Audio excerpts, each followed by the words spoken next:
Class में नहीं आ रहे हो आप लोग?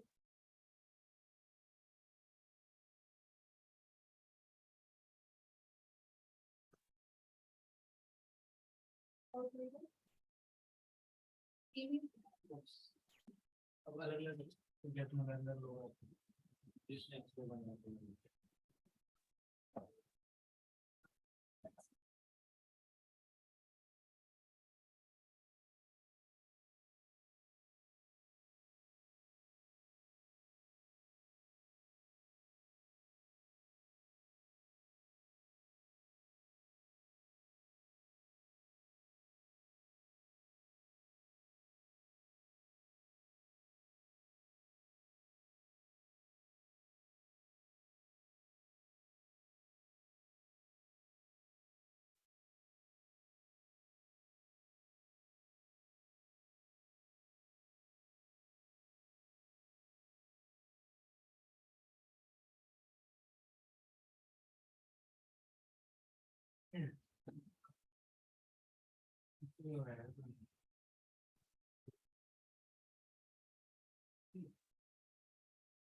Good afternoon Arun. Good afternoon ma'am. Good afternoon, कैसे हो आप? Good ma'am. क्या आप किया ठीक था? हो मैम? हाँ जी मैं ठीक हूँ। लास्ट क्लास में क्या किया था हमने? मैम मोशन वाला चैप्टर किया था। लॉज ऑफ मोशन डिस्कस किए थे। Yes ma'am. कर उठा रहे हैं अभी। लॉज ऑफ मोशन डिस्कस किए थे। ओके, बाकी आ रहे हैं क्लास में हर्षदीप वगैरह? लास्ट यस क्लास मैम, में थे? पिछली क्लास में। ठीक है।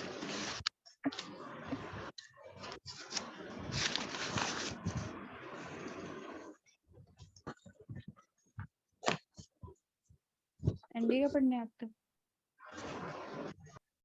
स्कूल का पढ़ने आप तो स्कूल में क्या पढ़ते हो?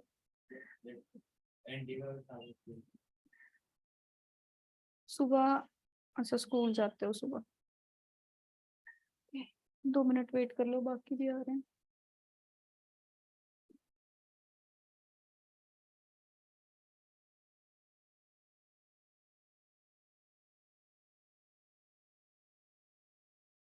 काइनेमेटिक्स चला हुआ है इस वाले क्लास में, ठीक है।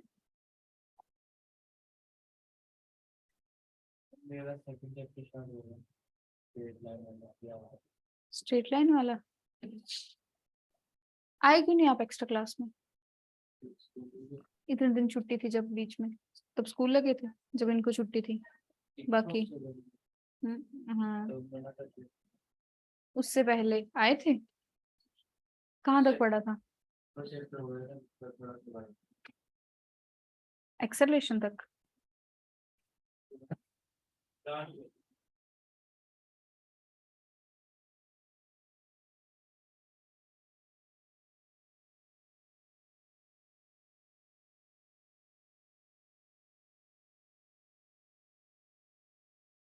Welcome Harshdeep.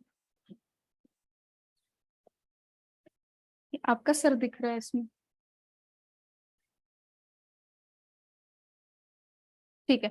So last class में लॉज ऑफ मोशन सारे कर लिए थे, फ्रिक्शन कर लिया था, फ्रिक्शन भी करवा दिया था। सर्कुलर मोशन, रोटेशनल मोशन करते हैं, ठीक है। ठीक है अरुण और हर्षदीप, सर्कुलर मोशन स्टार्ट करना था ना? Yes ma'am. ठीक है।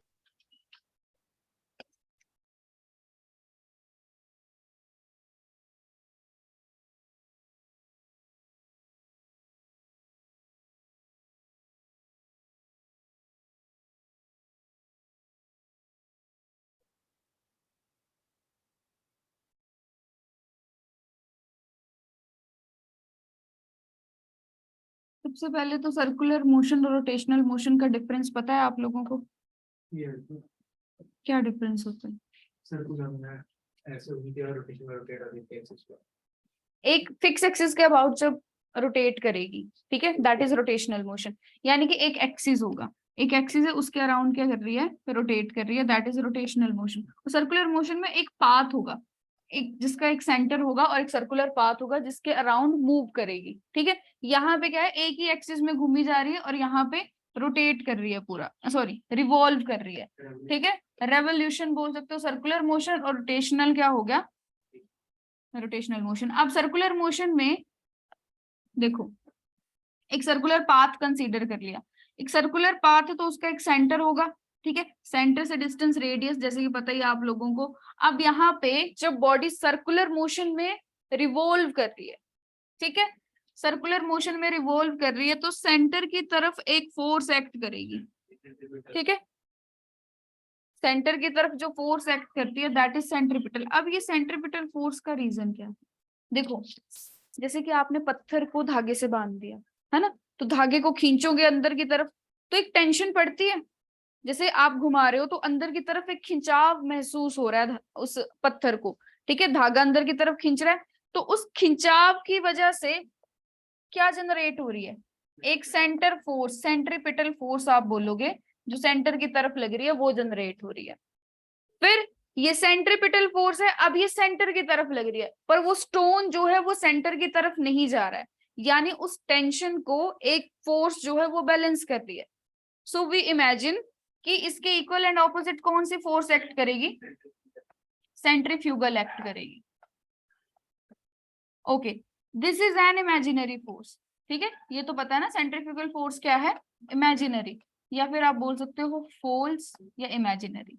अब फोल्स और इमेजिनरी का मतलब क्या है, देखो हर बॉडी का क्या होता है, कुछ ना कुछ मास होता है, ये मास को जो डाउनवर्ड एक्सेलरेशन अपनी तरफ अट्रैक्ट कर रही है दैट इज वेट, वेट हो जाता है mg। अब mg वेट है जो डाउनवर्ड फोर्स लगती है, बट आप इस ऑब्जेक्ट को, ये कोई भी, जैसे कि ये नोटबुक रखा है, जो भी रखा है, उसको किसी सरफेस पे रख दो, क्या तब भी इस पे वेट पड़ता है नीचे की तरफ, वेट तो आ रहा है नीचे की तरफ mg, ये वेट तो पड़ रहा है, बट अगर एक फोर्स नीचे की तरफ लग रही है तो हमारा जो न्यूटन फर्स्ट लॉ है कि जिस तरफ फोर्स लगती है फिर बॉडी मूव करेगी उस तरफ, बट ये डाउनवर्ड नहीं जा रही क्योंकि हमें पता है ये सरफेस पे बैलेंस है, तो सरफेस ने प्रोवाइड करी है इसको। हम सपोज करते हैं एक imaginary force that is normal reaction, एक नॉर्मल फोर्स है जो ऑपोजिट डायरेक्शन में लग रही है, नॉर्मल रिएक्शन बोल सकते हैं इसको। तो ये नॉर्मल रिएक्शन क्या एक्चुअल में एग्जिस्ट कर रहा है, हमें तो पता है कि सरफेस की वजह से होल्ड है ऑब्जेक्ट, तो ये नॉर्मल रिएक्शन क्या हो गया, एक इमेजिनरी फोर्स जो वेट को बैलेंस कर रही है। सेम यहाँ पे हो रहा है, सेंट्रीपिटल फोर्स एग्जिस्ट कर रही है ड्यू टू टेंशन, जो टेंशन पड़ रहा है, खिंचाव पड़ रहा है धागे पे, और इसको बैलेंस करने के लिए फिर क्योंकि सेंटर की तरफ नहीं जा रही है ना चीज, जिस तरफ फोर्स लग रही है इसको तो सेंटर की तरफ चले जाना है, तो हमने सेंट्रीफ्यूगल फोर्स को दूसरी तरफ कंसीडर कर लिया एन इमेजिनरी फोर्स। बट याद रखना जरूरी नहीं है सेंट्रीफ्यूगल वहीं आएगी जहां पे सेंट्रीपिटल फोर्स होगी, बिना सेंट्रीपिटल फोर्स के भी एग्जिस्ट कर सकती है सेंट्रीफ्यूगल। इसका कोई एग्जांपल बता सकते हो मुझे विदाउट सेंट्रीपिटल? गोल गोल घूमते हैं याद करो, बताया सैटेलाइट अर्थ को लीव कर क्यों करती है, सेंट्रीपिटल अर्थ की ग्रेविटी प्रोवाइड करती है, सेंट्रीफ्यूगल वो खुद होती है। सेंट्रीफ्यूगल इंक्रीज हो जाती है उस टाइम पे ना, ठीक है, तब वो ग्रेविटेशनल पुल से ज्यादा सेंट्रीफ्यूगल हो जाती है, तब वो बाहर जाती है, ठीक है, और उसकी काइनेटिक एनर्जी जो है ना वो पोटेंशियल एनर्जी के डबल हो जाती है, तब बाहर जाती है, वहां पे ये रीजन नहीं आएगा, ठीक है। अब हाँ, साइक्लोन क्या होता है, साइक्लोन में, साइक्लोन में एक आउटवर्ड फोर्स होती है दैट इज सेंट्रीफ्यूगल फोर्स, ठीक है, बट उसमें सेंट्रीपिटल नहीं होती है क्योंकि अंदर की तरफ तो कोई टेंशन नहीं है, कोई भी ना पुल है, कुछ भी नहीं है, ठीक है, तो सेंट्रीपिटल नहीं है। फिर मैरीगो राउंड बताया था मैंने, जो घोड़े वाला झूला होता है, ठीक है, उसमें क्या होता है, वो सारे हॉर्स जो है वो बाहर की तरफ जब घूमता है वो बाहर की तरफ हो जाता है ना इस तरह से। अब उसमें एक कंफ्यूजन रह सकता है कि हर एक हॉर्स जो है यहां से बंधा हुआ है, ऐसे, ठीक है। बट ये तो ऐसे ऊपर की तरफ बंधा हुआ है, सेंटर की तरफ इसका जो सर्कुलर पाथ बनेगा वो तो यहाँ पे बनेगा ना, सेंटर की तरफ तो कोई फोर्स नहीं लग रही है, तो सेंट्रीपिटल तो नहीं है। पर ये बाहर की तरफ जाते हैं, तो बाहर की तरफ जाते हैं ड्यू टू सेंट्रीफ्यूगल। फिर सेंट्रीफ्यूगेशन, ब्लड टेस्ट वगैरह जब हम करवाते हैं सेंट्रीफ्यूगेशन होती है, ठीक है। उस रोटेटिंग मशीन में डालते हैं टेस्ट ट्यूब को। सेंट्रीफ्यूगेशन से होता क्या है, सेपरेशन की प्रोसेस है, ठीक है। हाँ, सेपरेशन की प्रोसेस है, तो वहां पे सेंट्रीफ्यूगेशन होती है। और मक्खन बनाते हैं जैसे दही से, वो भी सेंट्रीफ्यूगेशन, ठीक है। अब सेंट्रीपिटल और सेंट्रीफ्यूगल, अब सेंट्रीफ्यूगल फोर्स, अच्छा वो चलो फ्रिक्शन बताऊंगी तब बताऊंगी सेंट्रीफ्यूगल फोर्स। अब यहाँ पे सेंट्रीपिटल और सेंट्रीफ्यूगल का पता लग गया, ठीक है। पर ये जो सेंटर की तरफ फोर्स लग रही है, अब फोर्स सेंटर की तरफ लग रही है, फोर्स होती क्या है, mass into acceleration. Centrifugal force का फॉर्मूला क्या है, mv square by r, where m is a mass and v square r is a centripetal acceleration. v square by r acceleration हो गया, मास और एक्सेलेरेशन फोर्स बनाते हैं ना, तो ये एक्सेलेरेशन हो गया सेंट्रीपिटल। अब फोर्स किस तरफ लग रही है, towards the centre, so acceleration की डायरेक्शन भी क्या होगी, टुवर्ड्स द सेंटर, ठीक है। टुवर्ड्स द सेंटर एक्सेलेरेशन की डायरेक्शन होगी। अब ये बॉडी मूव कर रही है ऐसे, यहाँ पे इस तरफ, यहाँ पे ये डायरेक्शन है, ये डायरेक्शन अगर इस तरह से घूम रही है ना, इस तरफ को अगर इस तरफ को घूमेगी तब भी ऐसी डायरेक्शंस होंगी इसकी। So if body is moving with constant speed, constant speed से अगर बॉडी मूव कर रही है तो क्या उसकी वेलोसिटी भी कांस्टेंट होगी, नहीं, velocity depends upon direction. So velocity अगर डायरेक्शन पे डिपेंड कर रही है, so velocity can never be constant in circular motion. देखो कोई भी कंडीशन दे दे आपको, बट वेलोसिटी कभी कांस्टेंट नहीं होगी। अगर वेलोसिटी कांस्टेंट नहीं है तो acceleration can never be zero. ये दो चीजें फिक्स होगी। पहली चीज कि नेट फोर्स कितनी होती है, जीरो, वो मैंने सुबह बताया था आपको, जितनी सेंट्रीपिटल उतनी सेंट्रीफ्यूगल। वेलोसिटी कभी कांस्टेंट नहीं होगी और एक्सेलरेशन कभी जीरो नहीं होगा। अब what is the direction of velocity, along the tangent, along the tangent. निवेश आ रहा है समझ में, अलोंग द टेंजेंट क्या होती है, वेलोसिटी की डायरेक्शन। आवाज आ रही है, सही आ रहा है समझ में।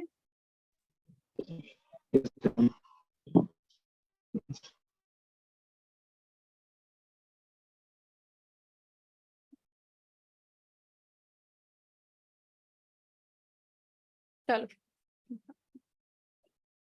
अब आपसे पूछे जाते हैं, आपने लीनियर काइनेमेटिक्स पढ़ा होगा,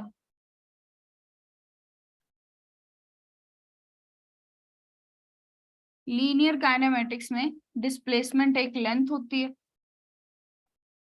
और वेलोसिटी क्या है, change in displacement with respect to time, यही होती है velocity. And what is acceleration, okay. Now angular kinematics आता है आपका,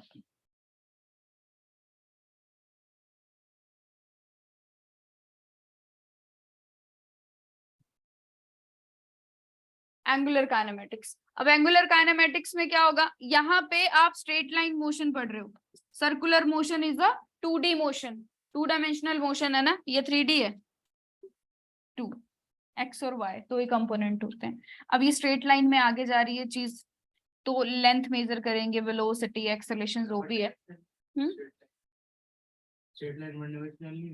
straight line 1 dimensional, circular motion 2 dimensional, ठीक है, ये बोला मैंने। अब देखो सर्कुलर मोशन 2 डायमेंशनल है, यानी कि जब चीज ऐसे जा रही है ना आगे, तो देखो एक्स एक्सिस और वाई एक्सिस दोनों में डिस्टेंस कवर करती है, ठीक है।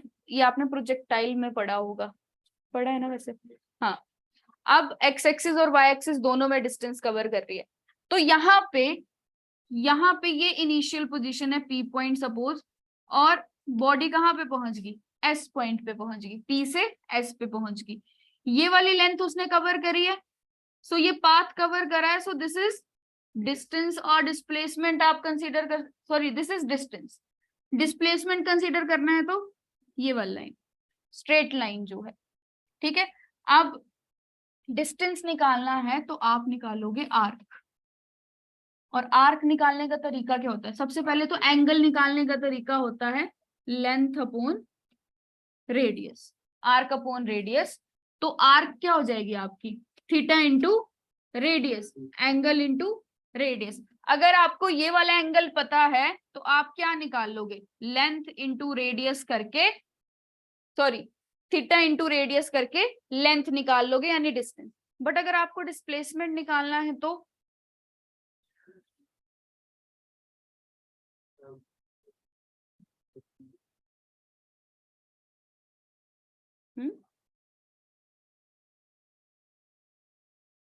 देखो, अगर 90 डिग्री होगा तब तो पाइथागोरस लगाओगे, रेडियस दिया तो ट्रिग्नोमेट्री कर दिया, आर दिया है, थीटा दिया है। ये आर है, ठीक है, 90 डिग्री पे तो पाइथागोरस। ठीक है। अगर 90 पे हुआ तब तो आप पाइथागोरस लगा दोगे और निकाल लोगे ये वाला लाइन, ठीक है। पर अगर 90 डिग्री नहीं है फिर वो एक्सिस का एंगल बनेगा ना, एक थीटा दिया हुआ है, दो थीटा नहीं, बचवा के एंगल निकाल सकते हैं। तो फिर एक तो ये केस हो गया, ठीक है, इसमें पाइथागोरस लगा ली। अब चलो दूसरा बता रही हूँ, स्ट्रेट लाइन ऐसे, इस तरह से, यहाँ पे कोई भी एंगल थीटा है, आपको ये वाला डिस्टेंस निकालना है। कैसे? ठीक है, ये दोनों चीजें सेम है, ये रेडियस है, ये भी रेडियस है, नीचे वाले दो एंगल सेम हो जाएंगे। ये वाली चीज लगाओगे या फिर इसको लगाने, सिंपल सा तरीका बताती हूँ क्या करना है।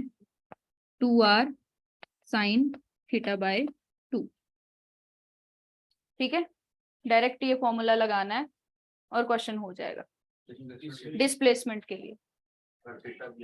हाँ, थीटा दिया है और r दिया है, तो 2r साइन थीटा बाय 2 लिखना तो पड़ेगा, लिख लो, काम की चीज है। वैसे ये बहुत रेयर पूछा जाता है, ज्यादातर 90 और 60 पे पूछा जाता है, और 90 और 60 पे निकालना इजी है, ठीक है। 90 पे तो पाइथागोरस लगा लोगे, और अगर 60 डिग्री हुआ एंगल तब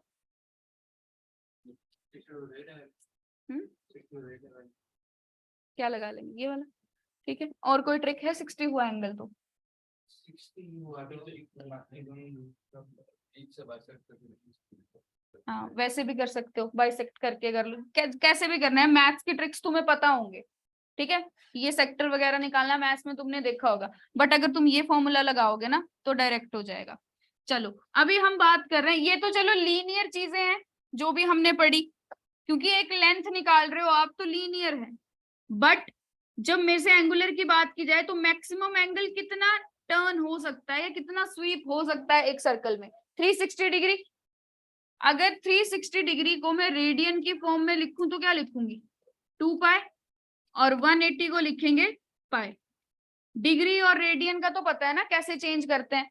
अब मैक्सिमम एंगल अगर 360 डिग्री स्वीप हो सकता है तो एक पॉइंट से दूसरे पॉइंट तक जाने में कितना एंगल स्वीप किया, दैट इज एंगुलर डिस्प्लेसमेंट। यानी मैक्सिमम डिस्प्लेसमेंट कितनी हो सकती है? 360 डिग्री या फिर 2 पाई की हो सकती है। तो हमने यहाँ पे एंगुलर का मतलब एंगल के बेसिस पे देखना है कितना एंगल उसने टर्न किया। यहां से यहां तक थीटा एंगल टर्न किया, और थीटा निकालने का तरीका रहता है L बाय R। तो ये होगी आपकी एंगुलर डिस्प्लेसमेंट।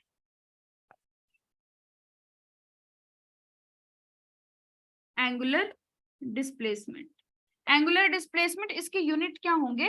रेडियन, रेडियन में मेजर करेंगे। ये प्लेन एंगल है ना, प्लेन एंगल को रेडियन में मेजर करते हैं, ठीक है। अब प्लेन एंगल और एक और एंगल पढ़ा होगा आपने, सॉलिड एंगल। सॉलिड एंगल को किस में मेजर करते हैं? स्ट्रेट, ठीक है। अब एंगुलर काइनेमेटिक्स में पहली चीज हमने देख ली angular displacement, that is angle निकालना है, that is L by R, उसको मेजर करना है रेडियन में। कर लिया नोट? करो।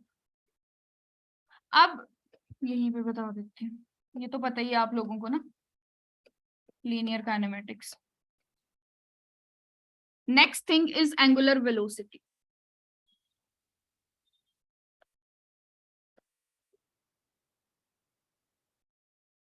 एंगुलर वेलोसिटी, वेलोसिटी होती क्या है? Change in displacement with respect to time. तो change in theta with respect to time, omega होगी आपकी एंगुलर वेलोसिटी। ओमेगा से डिनोट करते हैं इसको, ये हो जाएगी radian per second. Radian per second, radian per second इसकी यूनिट होगी। Now what is relation between linear velocity and angular velocity? That is important कि v को ओमेगा और ओमेगा को v की टर्म में हम कैसे लिखेंगे। अब आप लोगों को इतना पता लग गया कि थीटा होता क्या है? Length upon radius. तो थीटा की वैल्यू यहां पे पुट कर दो, change in length with radius, और ये आ गया dt। Change in length with respect to time तो वेलोसिटी हो सकती है, ठीक है। Change in length with respect to time velocity हो सकती है, तो omega can be written as v by r। तो this is the relation between angular and linear velocity. या फिर आप ऐसे लिख लो और v को क्या लिखेंगे? Omega r। क्लियर? ये रिलेशन इंपॉर्टेंट है। ये वाला कर दूं रब, ये कर ली है ना। हर्षदीप, अरुण, निवेश, समझ आ रहा है? Yes ma'am. हाँ जी, जहां पे समझ नहीं आएगा पूछ लेना है। अब एंगुलर वेलोसिटी लीनियर वेलोसिटी का पता लग गया। इससे पिछली वाली स्लाइड में मैंने आपको डिस्प्लेसमेंट बताई थी, सॉरी एक्सेलेरेशन बताई थी। एक्सेलेरेशन होती है v स्क्वायर बाय r, तो इसको भी एंगुलर की टर्म में लिखा जा सकता है। सेंट्रीपिटल एक्सेलरेशन है आपके पास v square by r। This could be written in the form of angular velocity, that is omega square r square upon r। अब एक r से एक r कैंसिल हो गया, तो सेंट्रीपिटल एक्सेलरेशन आ गई ओमेगा स्क्वायर r। देखो, सेंट्रीपिटल एक्सेलरेशन लीनियर वेलोसिटी और एंगुलर वेलोसिटी दोनों की टर्म में पूछी जा सकती है, ठीक है। ये रिलेशन और ये एक्सेलरेशन का फॉर्मूला। अब होता क्या है, एक्सेलरेशन ना मैक्सिमम टाइम आपसे एंगुलर वेलोसिटी की टर्म में पूछा जाता है, क्योंकि लीनियर में सबको पता है v square by r common हो चुका है, तो इसीलिए एंगुलर की टर्म में पूछ सकते हैं। अब जैसे कि एंगुलर वेलोसिटी निकाली, वैसे ही एंगुलर एक्सेलरेशन भी आएगा।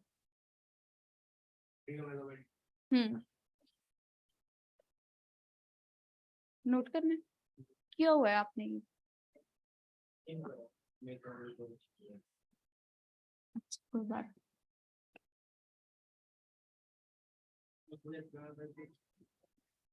ये करवाया था मैंने आपको सर्कुलर मोशन जब करवाया था ना, प्लेन मोशन इन प्लेन में, लास्ट में करवाया था। कोई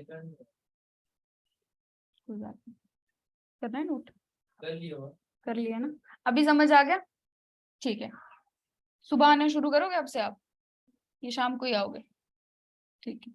एंगुलर एक्सेलरेशन को डिनोट करते हैं अल्फा से।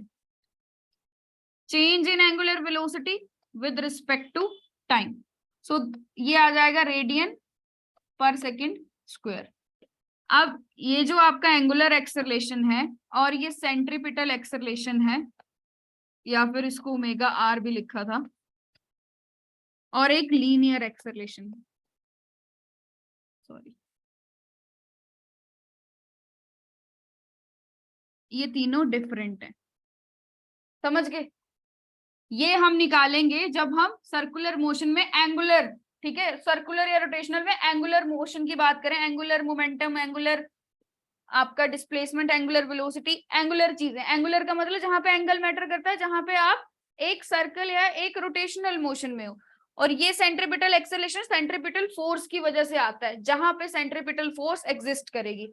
If there is no centripetal force, centripetal acceleration भी नहीं होगा, और ये कभी जीरो नहीं होगा, एक चीज याद रखना। और ये है आपका लीनियर, जब आप स्ट्रेट लाइन मोशन की बात कर रहे हो, ठीक है। चलो, ये एक्सेलरेशन की टर्म समझ आ गई। अब आपसे मैक्सिमम टाइम पता क्या पूछा जाता है, जैसे मैंने आपको ये बताया यहाँ पे कि वेलोसिटी कभी भी जीरो नहीं होगी। सो एनडीए में ज्यादातर इस तरह के क्वेश्चन पूछे जाते हैं कि एक ऑब्जेक्ट है, ऑब्जेक्ट मूव कर रहा है और कंटिन्यूसली वो एक मान लो कांस्टेंट स्पीड से मूव कर रहा है, जैसे 2 मीटर पर सेकंड से मूव कर रहा है, बट उसका मोमेंटम जो है वो चेंज हो रहा है, हर पॉइंट पे उसका मोमेंटम चेंज हो रहा है, तो किस तरह का पाथ फॉलो कर रहा है? अब सबसे पहले मोमेंटम क्या होता है? मास इनटू वेलोसिटी, ठीक है, कि कितना क्वांटिटी ऑफ मोशन है किसी ऑब्जेक्ट पे, ठीक है, वो होता है। मोमेंटम चेंज होने का मतलब क्या है? मास तो चेंज नहीं होगा, मींस वेलोसिटी चेंज हो रही है। स्पीड कांस्टेंट है बट वेलोसिटी चेंज हो रही है, मींस वो स्ट्रेट लाइन तो नहीं, कोई कर्वी पाथ है। जरूरी नहीं है वो सर्कुलर हो, एलिप्टिकल भी हो सकता है, जरूरी नहीं वहां पे आपको सर्कुलर लिखो, एलिप्टिकल लिखा है तो एलिप्टिकल पाथ कैसा होता है बनेगा? तो यहाँ पे भी एक कर्व भी, जहां पे कर्व आ गया वहां पे वेलोसिटी की डायरेक्शन चेंज होती रहेगी, वेलोसिटी की डायरेक्शन चेंज होती रहेगी तो क्या होगा? वो कांस्टेंट नहीं होगी कभी भी, मोमेंटम भी क्या होगा? चेंज। कांस्टेंट वेलोसिटी से मूव कर रहा है, कांस्टेंट स्पीड, सॉरी, वेलोसिटी तो नहीं होगी ना, कांस्टेंट स्पीड। बात तो यही आती है ना जब कांस्टेंट स्पीड गिवन हो, अगर कांस्टेंट स्पीड गिवन हो तो स्ट्रेट लाइन मोशन में तो स्पीड कांस्टेंट है तो वेलोसिटी भी, अगर डायरेक्शन का चेंज नहीं है। स्ट्रेट लाइन बोलेगा आपको तो आपको ऐसे हो जाएगा कि speed constant velocity constant, but अगर सर्कुलर मोशन है, ठीक है, रोटेशनल मोशन है, तो दोनों में डिफरेंस आता है। तो उन्होंने डायरेक्शन का भी आपको ये बोला, स्ट्रेट लाइन में से सीधा मूव कर रहा है, ये नहीं बोला कि वो रिटर्न आया। जब तक ये इन्फॉर्मेशन गिवन नहीं है हम यही कंसीडर करके चलते हैं, क्योंकि किसी पॉइंट पे तो हम डिस्टेंस और डिस्प्लेसमेंट को भी सेम लेते हैं ना, जब डायरेक्शन का डिफरेंस नहीं होता है तो स्पीड और वेलोसिटी भी हमारे सेम हो जाते हैं। क्लियर? इतना क्लियर है?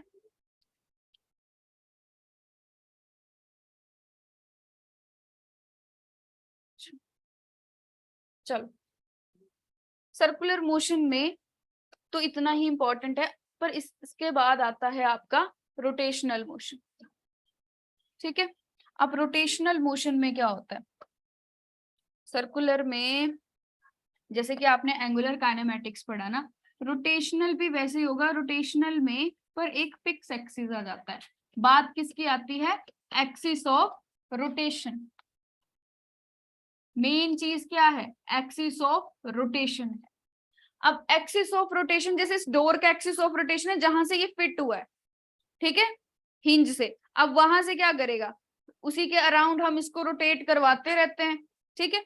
अब जैसे कि मैंने आप लोगों को आज बताया था वर्क के बारे में, वर्क बताया था ना कि फोर्स इनटू डिस्प्लेसमेंट होता है, टॉर्क भी फोर्स इनटू डिस्प्लेसमेंट ही होता है, but there is a difference between, आप बोल सकते हो, कंपोनेंट ऑफ फोर्स। फोर्स के कंपोनेंट बताए थे, एक कोस थीटा कंपोनेंट होगा, एक साइन थीटा कंपोनेंट होगा, दो कंपोनेंट्स में ब्रेक हो जाती है। तो अभी हम रोटेशनल मोशन में सबसे पहले तो आता है आपका कि सिस्टम ऑफ पार्टिकल, कुछ टर्म्स आती हैं जैसे कि सिस्टम ऑफ पार्टिकल भी बोला जाता है रोटेशनल मोशन को। आपने +1 में सिस्टम ऑफ पार्टिकल से पढ़ा होगा इस चैप्टर को। सिस्टम ऑफ पार्टिकल का मतलब क्या है? अब कोई भी ऑब्जेक्ट है, फॉर एग्जाम्पल ये फोन है, अब ये फोन जो है बहुत सारे छोटे छोटे पार्टिकल से मिलके बना है, इसमें बहुत सारे पार्टिकल लगे होंगे, तो ये हो गया सिस्टम ऑफ पार्टिकल।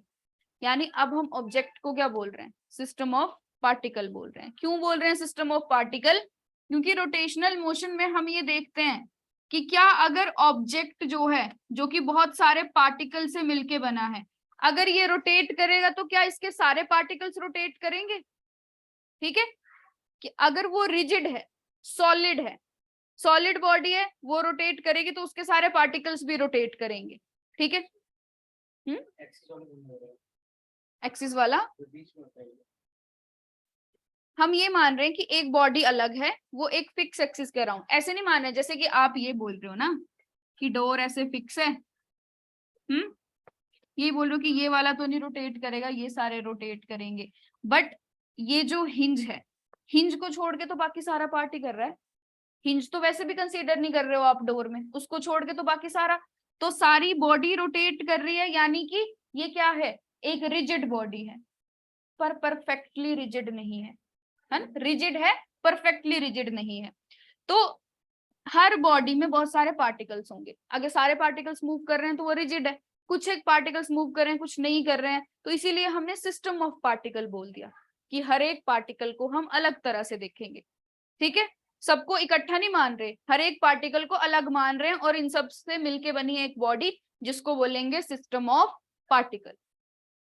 कुछ नहीं है, जिसको अभी तक ऑब्जेक्ट बोल रहे थे उसको सिस्टम ऑफ पार्टिकल बोलेंगे, और कोई डिफरेंस नहीं है। अब पहली टर्म ये होगी, दूसरी टर्म आती है सेंटर ऑफ मास। क्या होता है सेंटर ऑफ मास? हम सपोज करते हैं, है ना, एक्चुअल में तो नहीं हो सकता ऐसे।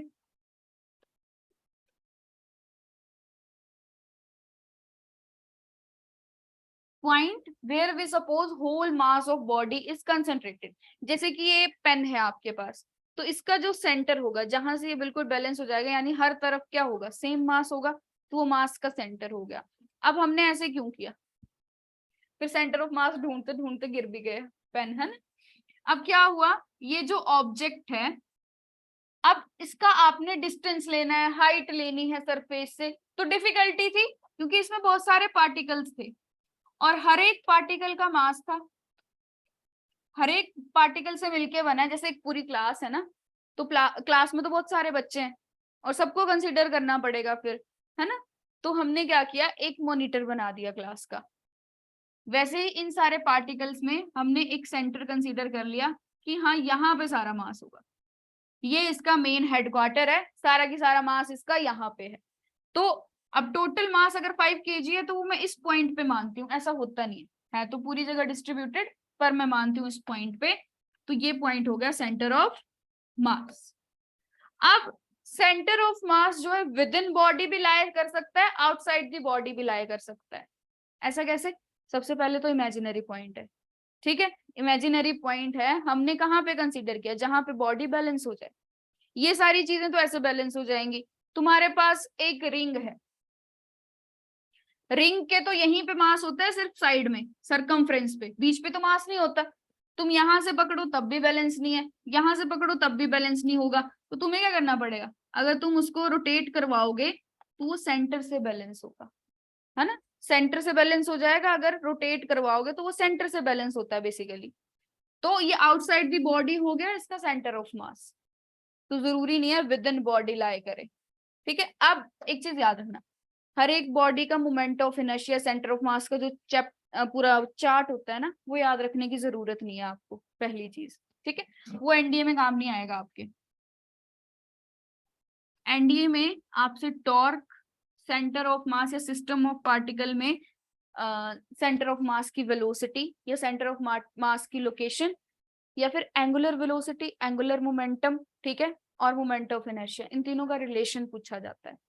अब देखो यहाँ पे आपके पास एक कोई भी पार्टिकल है, स्पेस में है, ऐसे है, फ्रीली सस्पेंडेड है, तो इसको लोकेट करना है। जैसे यहाँ पे बीच में कहीं कोई चीज है, तो उसको लोकेट कैसे करूंगी मैं, कि मेरे से 5 मीटर दूर है और इतनी हाइट पे है। जैसे एसी को लोकेट करना है कि 5 मीटर दूर है, 3-4 मीटर हाइट पे, ऐसे लोकेट करूंगी।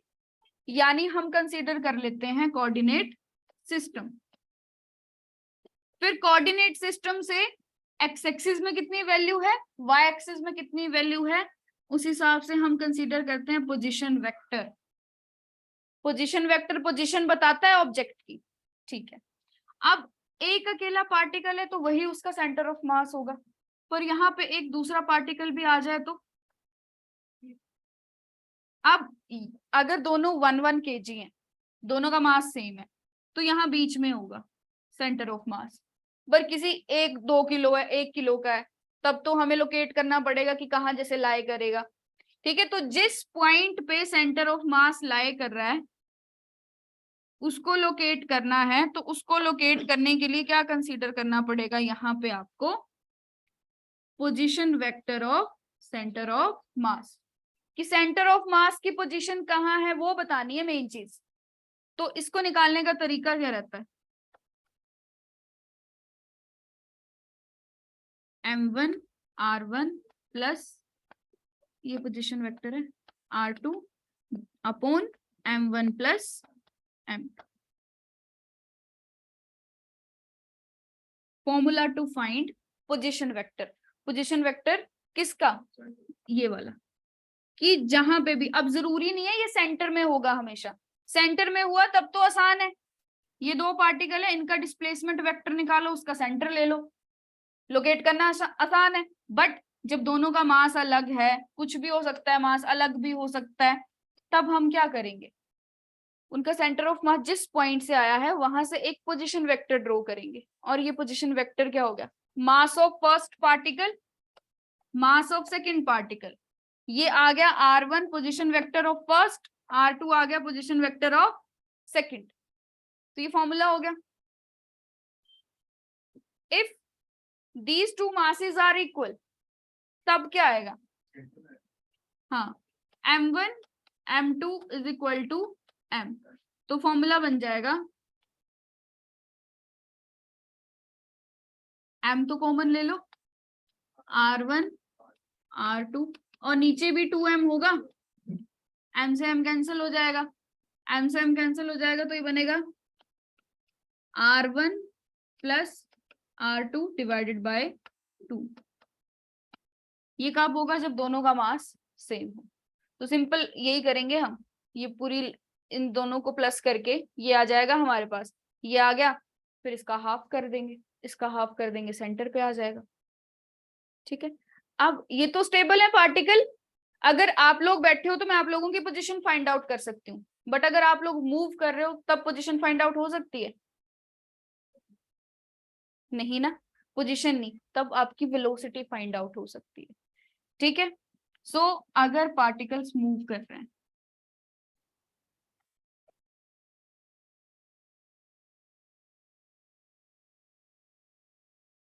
मूविंग पार्टिकल्स हैं, सो हम फाइंड आउट करेंगे तो सेंटर ऑफ मास भी मूव करेगा, पार्टिकल मूव कर रहे हैं तो उसकी वेलोसिटी निकालेंगे, दैट इज m1 v1, बस पोजीशन वेक्टर को वेलोसिटी से रिप्लेस कर देंगे, m1 v1 m2 v2 और m1 प्लस m2, ये होगी वेलोसिटी। इससे क्वेश्चन आ जाता है कई बार, एक पार्टिकल की वेलोसिटी निकालनी है या फिर सेंटर ऑफ मास की निकालनी है वेलोसिटी। ठीक है, समझ आ रहा है आप लोगों को भी? अरुण, आ गया समझ में? Yes ma'am. ठीक है, निवेश,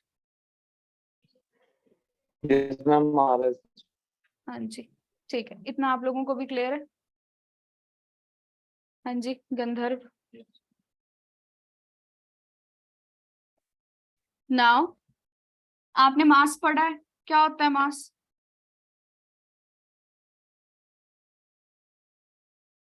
बताओ, मास, भार, लड़के अभी तो बताया वेट और मास अलग होते हैं थोड़ी देर पहले, quantity of particles, quantity of matter. ठीक है, एक्चुअल में कितना मैटर प्रेजेंट है, दैट इज मास, जितना मैटर प्रेजेंट है उसको मास में कंसीडर करेंगे। और वेट क्या होता है, वो है, ओ पानी पी के आ जा, नींद लगी है, हैं?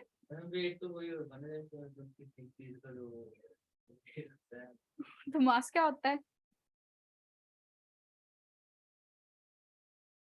उस मास पे कितनी फोर्स लग रही है नीचे की तरफ, वेट जो है फोर्स होता है, मास जो है उसको केजी में मेजर करते हैं, वेट को न्यूटन में मेजर करते हैं। ठीक है, ऑलरेडी बताया है मैंने आपको।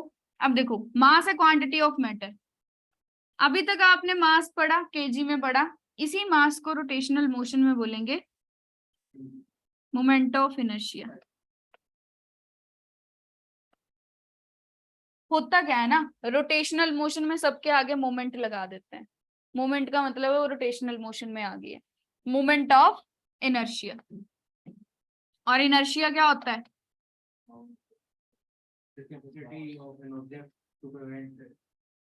Change in its position due to its mass. हाँ, इनर्शिया वर्ड का मतलब ही मास होता है, बेसिकली इनर्शिया जहां पे भी आए इसका मतलब है ड्यू टू मास, कोई चीज मास की वजह से हो रही है। ठीक है, लॉ ऑफ इनर्शिया भी यही था कि मास की वजह से बॉडी रेजिस्ट करती है अपनी पोजीशन चेंज करना। अब मोमेंट ऑफ इनर्शिया क्या होता है, जैसे कि ये डोर है ना, इस डोर का कुछ ना कुछ टोटल मास होगा, 10 किलो 20 किलो जितना भी है, पर ये बहुत सारे पार्टिकल से मिलके बना है। ठीक है, पार्टिकल से मिलके बना है, तो हर एक पार्टिकल का मास क्या होगा, अलग अलग होगा, सेम भी हो सकता है, यस और नो।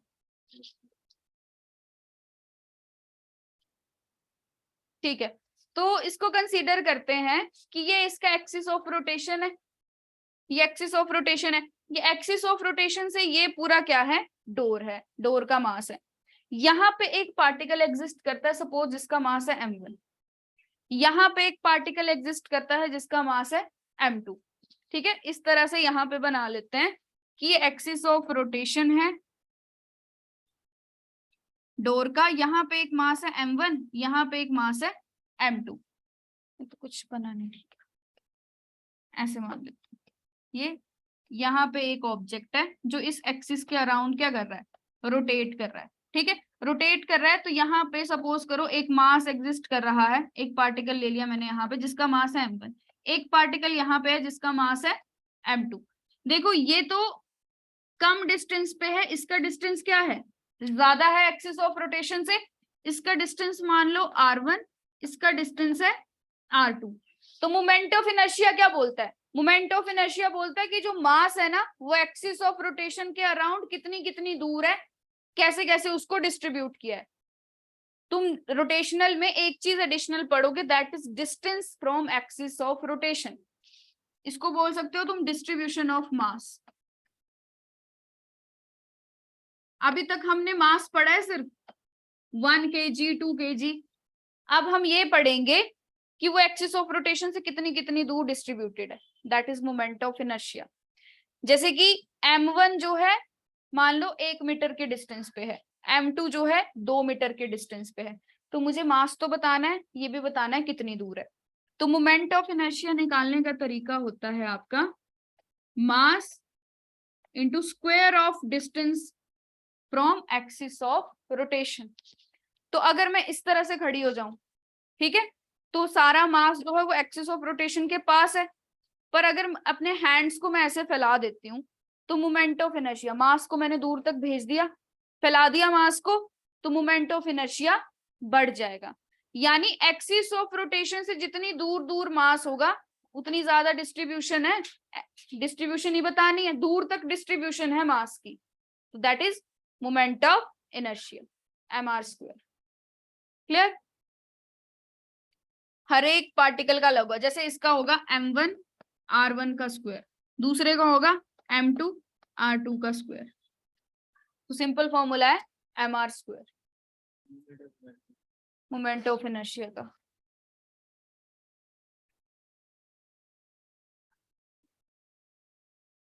मोमेंट ऑफ इनर्शिया का आ गया। अब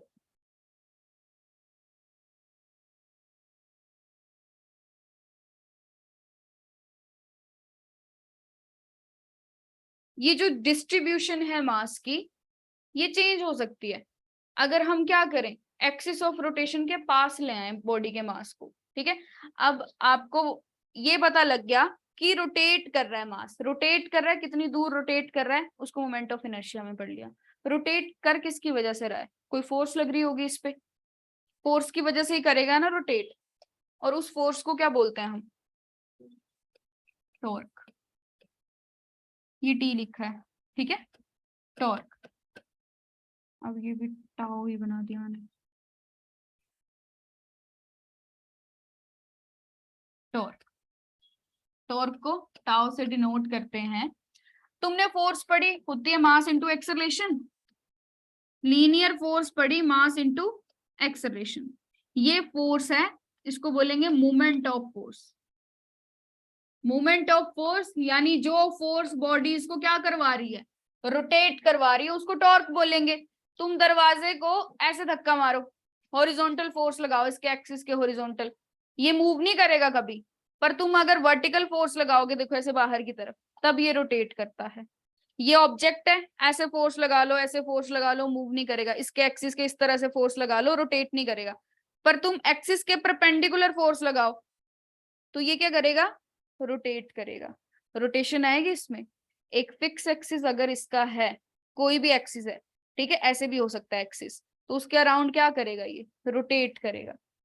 अब ये ऑब्जेक्ट है, इस पे वर्टिकल फोर्स कौन सी होती है, एफ साइन थीटा। दो पढ़ी है ना हमने, एक एक्सिस के अलोंग है वो एफ कोस थीटा है, एफ साइन थीटा है, ठीक है। एफ साइन थीटा, या फिर सिंपली बोल लो कि एक परपेंडिकुलर फोर्स लग रही है, छोड़ो एफ साइन थीटा को भी छोड़ो, एक परपेंडिकुलर फोर्स लग रही है। पर अगर यहाँ पे जैसे दरवाजा यहाँ पे फिक्स है, तो हैंडल यहाँ पे होता है उसका, यहाँ से खींचते हैं आप, यहाँ पे क्यों नहीं लगाया हैंडल, यहाँ पे आर कम हो जाएगा, फोर्स ज्यादा लगेगी। और एक्सिस ऑफ रोटेशन के पास तो रोटेशन होगी भी नहीं। यहाँ पे फिक्स कर दिया, यहाँ पे फोर्स लगाती रहूं, रोटेशन नहीं आएगी। यहाँ पे लगाऊंगी तब भी कम आएगी, मैक्सिमम डिस्टेंस पे लगाऊंगी तो मैक्सिमम रोटेशन आएगी। सो दो चीजें मैटर करती हैं, देखो क्या मैटर करेगा, एक तो परपेंडिकुलर डिस्टेंस और vertical force, R cross F. F cross R लिखना गलत है, R cross F is correct. तू तो ना तालियां मार दूं, क्रॉस प्रोडक्ट अभी पढ़ाया मैंने, क्या क्या पढ़ाया था मैंने क्रॉस प्रोडक्ट में, कौन से वाले क्लास वाले हैं ना, क्लास वाले हैं। रुक जा थोड़ी देर, क्लास खत्म होने दे, फिर क्लास के बाद मिलना मुझे, ठीक है। तो और वो नोटबुक भी लेके आना जहां पे मैंने लिखा है, हाँ। तो इसको क्या लिखोगे तुम, R F sine theta, cross product में साइन थीटा कंसीडर करते हैं हम, ठीक है, क्योंकि वर्टिकल कंपोनेंट काम करता है। तो आर एफ साइन थीटा, जो तुमने फोर्स मास इनटू एक्सेलेरेशन पढ़ी थी, उसी को अब हम आर एफ साइन थीटा पढ़ रहे हैं। फोर्स इनटू डिस्प्लेसमेंट जो सॉरी फोर्स जो थी वो क्या कर रही थी, मूव करवा रही थी हॉरिजॉन्टली, ठीक है, या वर्टिकली, और ये क्या करवा रही है, रोटेट करवा रही है। This is torque. अब इस टॉर्क को कल पढ़ते हैं आगे, ठीक है, आगे कल करते हैं, आज के लिए इनफ है इतना, जितना पढ़ा है सेंट्रीफ्यूगल फोर्स के एप्लीकेशंस पढ़ के आना कल, ठीक है, जो मैंने बताई है उसको छोड़ के, ओके। हाँ फोन यूज करना पड़ेगा, मुश्किल तो नहीं है, करना पड़ेगा, हाँ ठीक है। निवेश, हर्षदीप, अरुण कुछ पूछना है, नो मैम। पक्का, yes ma'am. No ma'am, thank you ma'am. हाँ जी ma'am, Thank you, no ma'am, thank you, okay, मिलते हैं कल की क्लास में, मतलब नेक्स्ट क्लास, मैम। ठीक है।